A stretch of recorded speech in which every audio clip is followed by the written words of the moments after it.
Okay, welcome to our latest episode of Politely Pushy. I am your host, Eric Chemi, and today I am thrilled because we've got an internal guest today, Kim Barnes. She's a senior vice president right here at the Bospar Company. Kim, I want to bring you in right now. It's a pleasure to have you, but really quick, I'll just give a quick intro. You're a relatively new Bospar employee.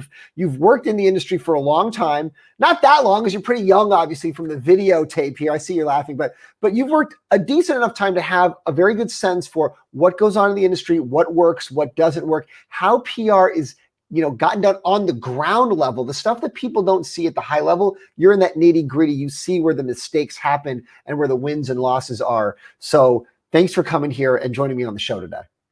Well, thank you for having me, Eric. It's great to be here, and thank you for the immediate compliment. I would say I feel old at heart, but maybe not on paper. So thank you, I appreciate that. But yes, I am relatively new to the Bospar gang, but as you said, not at all new to PR. I'm approaching 15 years, I think, of doing this at all different levels and being down in the trenches with the team, pitching stories, reaching out to reporters, drafting content, you name it, I've done it in this space. So I'm thrilled to be part of the Bospar team now. What is the biggest misconception that people have about your job? Let's say outside the industry, when you say to somebody at a family gathering, here's what I do, are they confused as to what you do? Are there a lot of follow-up questions? How does that work?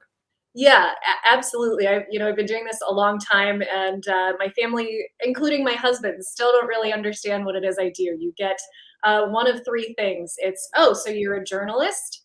No, but I work with them very closely. Oh, so you're in advertising? You pay for an opportunity? No, not exactly.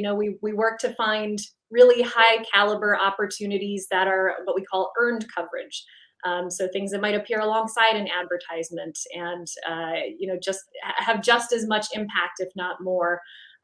Or they see the on TV, they'll see a publicist or something represented on a TV show, and they're like, "Oh, that's so cool! So you're rolling on the red carpet and doing all sorts of stuff with celebrities and things." And the answer is, well, we work with celebrities in our industries, but maybe not folks that you would see on a red carpet or on a Hollywood stage. So there's a lot of misconception about what we do here in the PR industry. What about from the actual client side? You're dealing with so many different clients. You've dealt with so many different clients. What is the misconceptions that they have about what the PR agency role and that function is? That's an amazing question. I think the biggest challenge we have is that there's a feeling sometimes that we have a lot more control than we do. And you worked as a reporter for a long time. You know that ultimately the control over a narrative, the control over who responds to a pitch, where a story appears, when it appears, we can do a lot from our side to make sure the right narratives are appearing, that we're reaching out to the right reporters. But at the end of the day, we can't control everything that happens. We do that to the best of our ability, but there will be some elements that are beyond our control. So it's our job to make sure that we're controlling as many of those details as we can. So take me through a typical day. Like pick today, for example. This is a Monday as we're recording. What did you do today? How many clients did you work on? What were the actual tasks that you did to get those stories across the finish line? Yeah, so I work with a number of clients here at Bospar across a few different industries. So everything from enterprise technologies to healthcare technologies, for example. So a typical day, I don't know that there is a typical day, but it's a lot of being hyper responsive to our clients' needs. We at Bospar, I think part of what sets us apart is that we respond to every email thoughtfully, but within a quick time frame. So, about 30 minutes, we're being responsive to our clients' needs. So how do you do that thoughtfully? I can see a thoughtful response and I can see a quick response, but it's hard to do both. So sometimes that thoughtful response is, I see you. I know this is a priority for you. Can you give us 1 hour to regroup as a team to get the resources we need and come back to you with a more thoughtful response? But, having been in this industry a long time, I think sometimes it is pretty easy to put together a thoughtful response in 30 minutes or fewer. It's taking all the pieces that you've learned over time. We know the right reporters in most cases. We know, what the story should look like. We know what the narrative is that we want to see.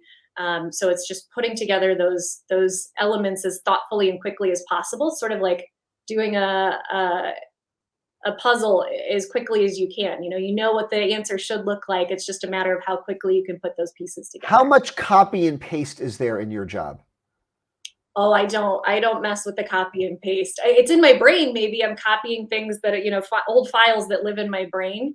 But I think to be a good PR person, a PR practitioner, you know what that story looks like. You know what you want to say, but you have to make things feel as personal as possible, especially when you're reaching out to reporters.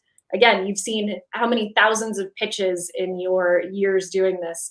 So adding those personalized elements to media outreach, to organizers of major events, that's how you go one step further and make sure that your clients' stories are being heard above everybody else's. And how much time would you say is your breakdown among talking to the client, talking to reporters versus actually just thinking through crafting stories, pitches, strategy? I would say, it's like, the talking to the two sides versus the work that's done in the middle. How would you break that down?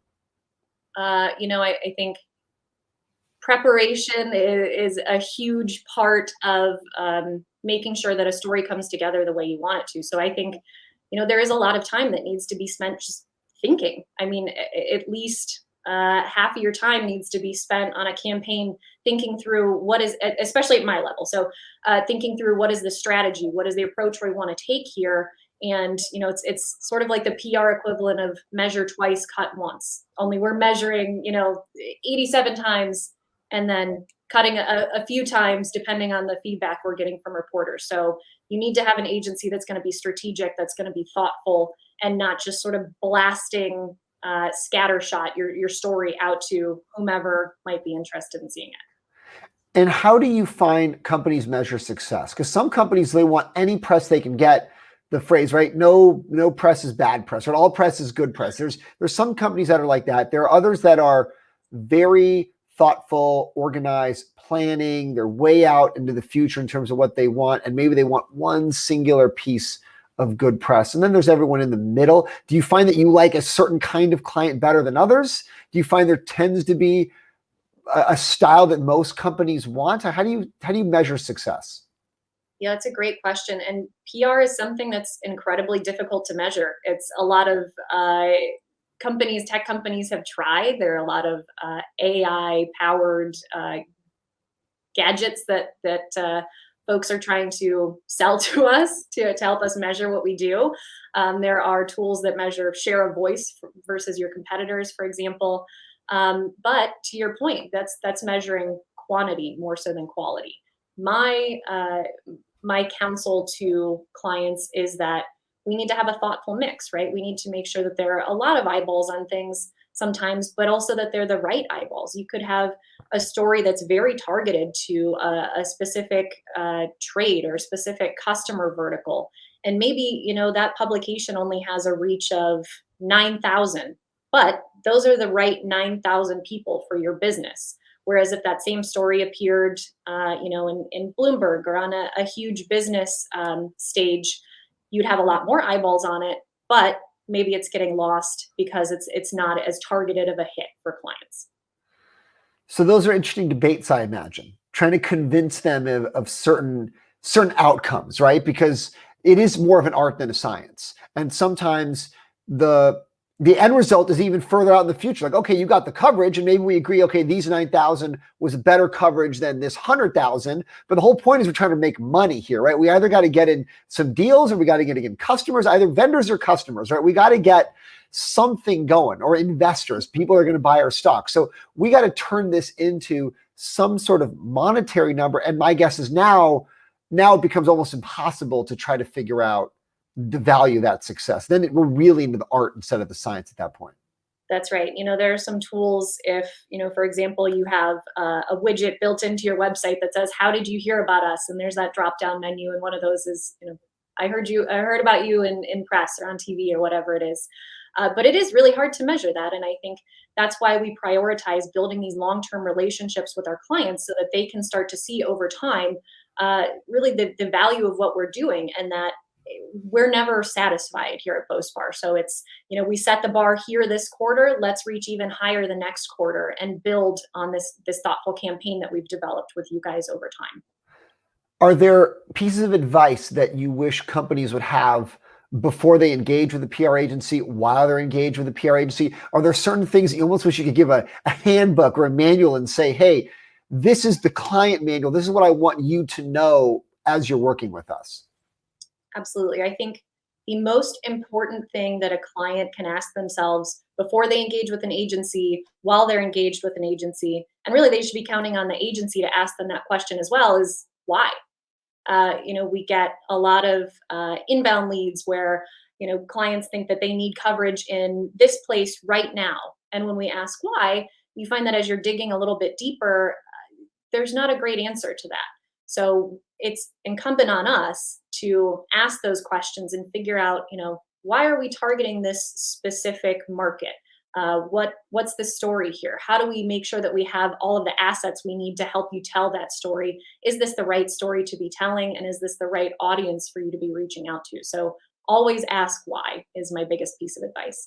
All of a sudden now that goes into much more of a overall marketing campaign. Right now it starts to stretch beyond PR, and you're touching marketing, advertising, sales, all of those other aspects are getting some kind of overlap here. Do you find sometimes you have too many hats on as a PR agent? We definitely wear a lot of hats, and I think some of our best engagements are those engagements where we're part of that larger team. We're speaking to the marketing team. We're speaking to if they have an outside advertising firm that they're working with.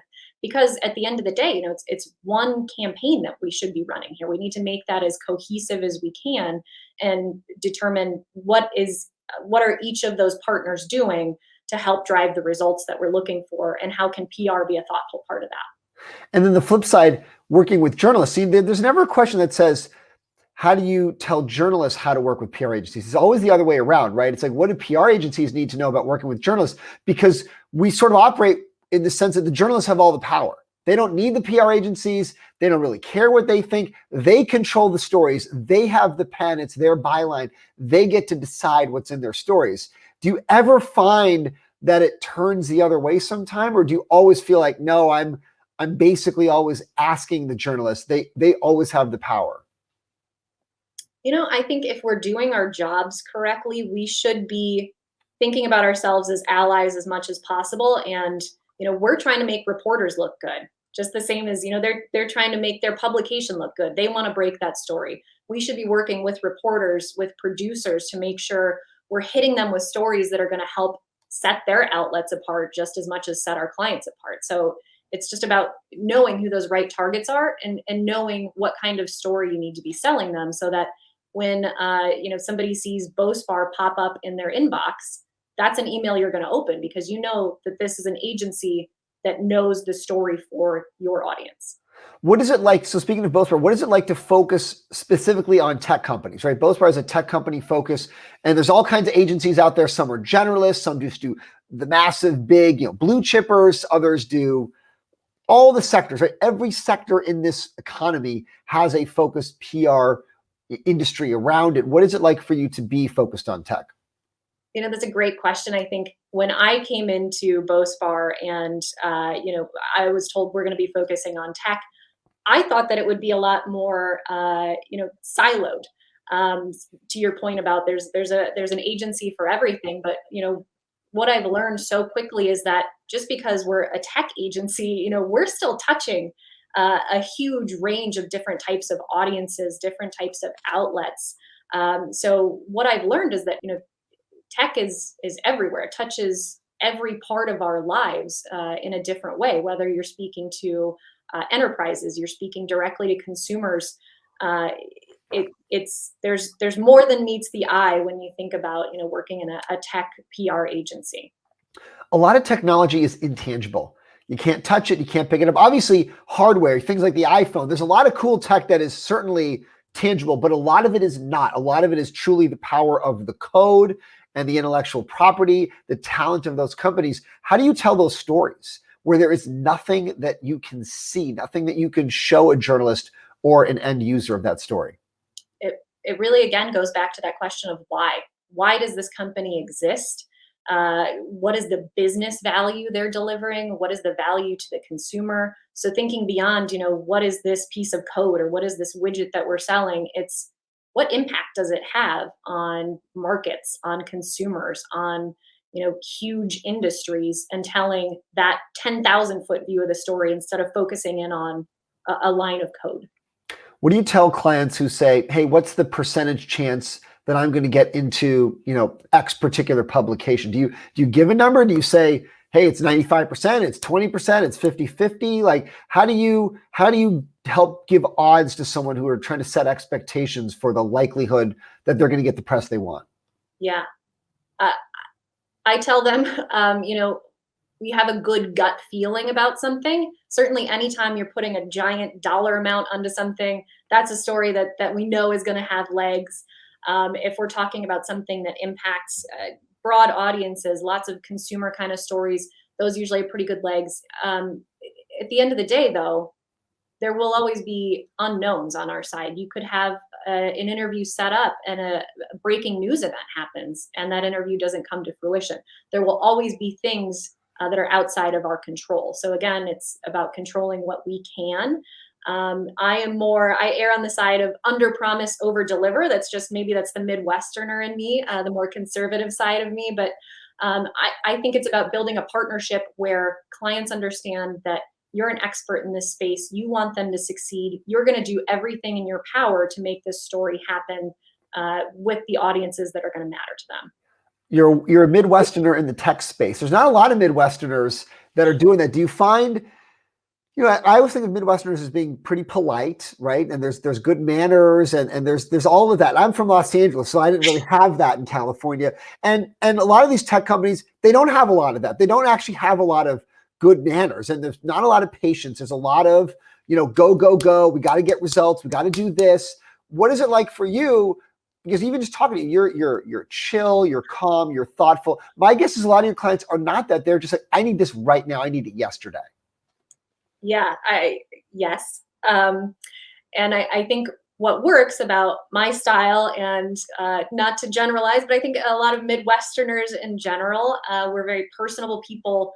We care really hard.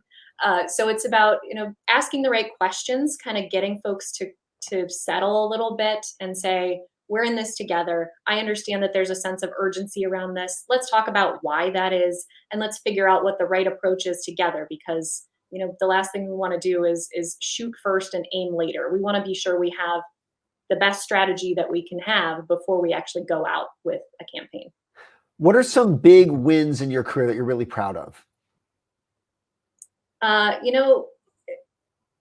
There are stories, there are a lot of different articles that I could think about. There are award wins I could think about for myself and for clients. But what I love so much about my role, especially the more senior I've gotten in my career, is watching other people in the company grow and learn new skills, and seeing somebody get their first piece of top tier coverage and the way that just makes their entire day. Seeing somebody, it could be as small as sending out an email for review, and I say, no edits, this is a perfect email, please send it out. Just watching people's confidence grow, watching their skill sets grow, and watching them become better, stronger PR practitioners and just better professionals, better teammates. That's what I love so much about this job, is getting to work with an amazing team. And really the BoSpar team is, they're second to none. It's funny. So your description of wins, they all are internal, almost management type wins, like employee camaraderie, colleague wins rather than client-based wins. Do you see yourself more now as a manager, as a leader, as a, that corporate ladder, like, hey, I've done it. I've been in your shoes. I'm here now helping younger people grow. Do you see yourself more in that role than even more as a client face? Because it's interesting you answered the question, not with a, I had this client and we did XYZ. Everything you said was about the people that you work with. Yeah. Yeah. I mean, I think it's crucial. You have to be, if you're going to, this is a difficult business. It's a young person's business. Sometimes it's grueling. There's a lot of grind there. So, you have to look at everything from a team perspective, I think, and celebrate the wins as a whole. And, I think that's just so important that you come at this as collaborative as possible and think through, how can my team succeed today? And also, I don't think you can be a great leader in this business unless you're still willing to dive back into the trenches sometimes. So I make an effort to, how can I help with this pitch? How can I look at a media list? Because you have to keep sharpening your skill set, or else, you're going to turn into the geezer who doesn't know what's going on anymore, and that's just a huge bummer. So Is that your fear? Is that your fear, is turning into that geezer? Yeah. I mean, I've noticed that some of my jokes maybe are turning into more. I'm a parent now, so maybe I've got like the mom joke thing. I don't know if there's a mom jokes. I know there's like a dad jokes camp. I feel like sometimes I'm a little bit more of the mom on the team. I don't mind that, but I want to stay relevant too. I think we all do. Is it a little scary going into these Zoom meetings? Because you and me are about similar age, I guess. And everyone there looks like they're half our age, and you're like, I'm getting old real fast. I don't even know what they're talking about anymore. Yeah. I've jumped into some conversations recently, and it's one of those things like, hey, youths, like, what are we talking about today? And they're like, go on, mom, like, go watch your Bravo TV and leave us alone. So given you've got that experience, what do you think has changed in terms of wins and losses, the types of media that works better now than maybe did a few years ago, right? Because we see all the choices out there. There's paid content, there's the try to get a broadcast interview, there's the generalist publications, there's the niche publications, there's, doing an event, being on a podcast, all the ways that we can get clients coverage.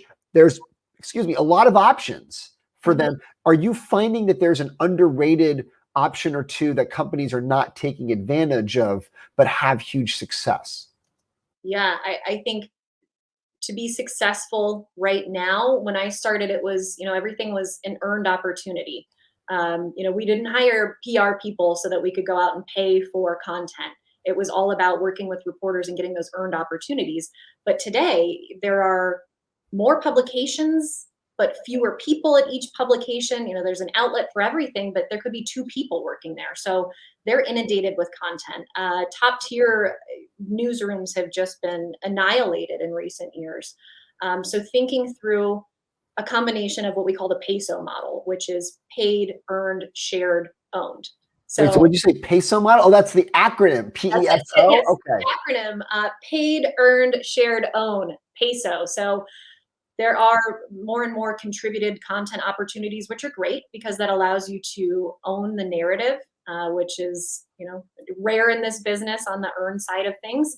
Earn coverage is, our bread and butter. Shared content through social. Our social team is growing like crazy, and that's because it gives you this huge opportunity to amplify some of the coverage that you've already received. And then owned opportunities as well. What are you doing on your social media profiles? What are you doing on your internal blog? And how do we make sure that we're leveraging those pieces of content as well?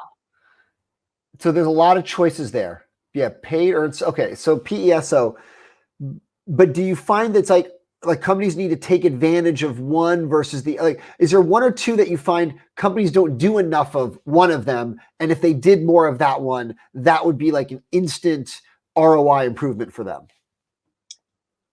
Yeah, I mean, I think more companies could be doing more on the owned content side of things, because it's that opportunity to control the narrative from A to Z. When do you get to do that, right? So making sure that if folks are Googling you, they're going to your website and they're finding great educational content that you've put out, and you're able to celebrate your wins on your website or in your blog.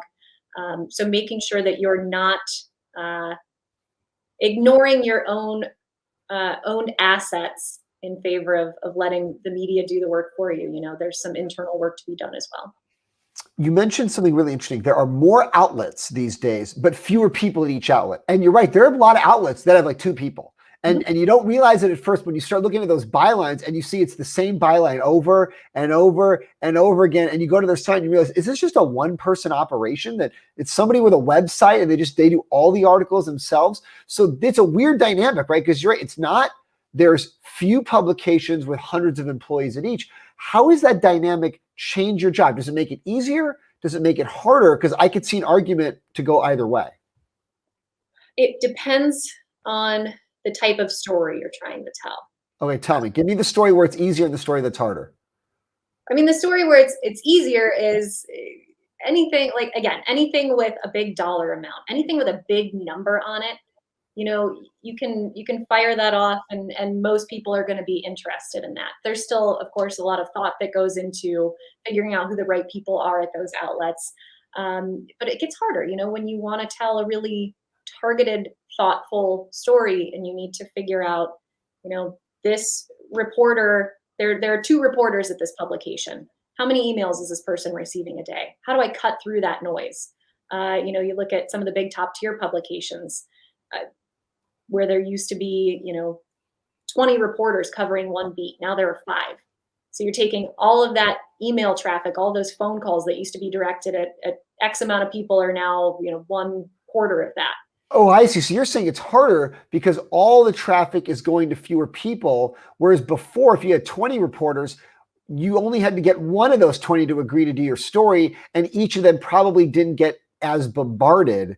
That's so right. having fewer people, I see. I thought it's counterintuitive, because I thought maybe fewer people meant if you've got a good relationship with one of them, you're more likely to like get a lot of stories. But I see if there's fewer, they actually have less of an opportunity to weed through all the clutter.